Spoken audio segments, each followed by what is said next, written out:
Another Palestinian activist and Columbia University student is arrested by ICE. Tonight, Mohsen Mahdawi is in custody of the Department of Homeland Security. Fox 5's Richard Giacobis outside Columbia tonight as reaction to his arrest grows louder by the day. Richard.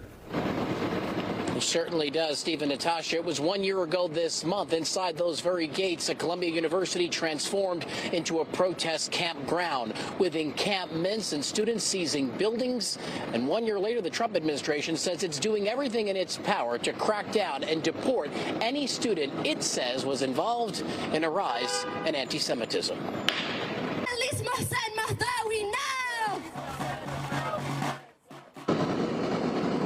This was the scene in Foley Square earlier today, calling for Columbia University student Mohsen Mahdawi to be released from federal custody. The protesters saying the arrest of Mahdawi is illegal, despite immigration authorities claiming he helped organize protests on campus at Columbia last year.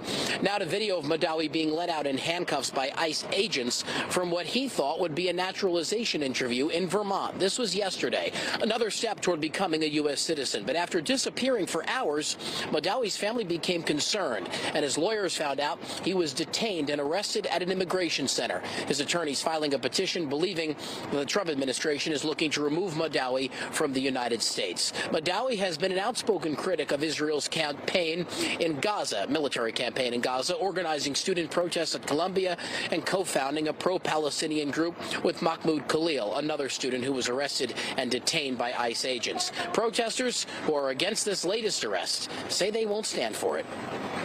We heard Marco Rubio sort of bragging about revoking student visas. So, you know, they've made their position clear. They've made it clear that they want to continue to attack our movement, just as we've made it clear that we won't back down. We're going to continue to defend our fellow activists, defend everyone who has been out here in the streets in defense of the Palestinian people. Mahdawi has not been charged with a crime. He is a legal U.S. resident, a green card holder since 2014. He was supposed to graduate from Columbia in just a few weeks, but his legal team says right now they're fighting to keep him in Vermont. So far, a federal judge says he will comply with that request, at least for now. We're live in Morningside Heights tonight. Richard Giacobis, Fox 5 News. Natasha. All right, Richard, thank you.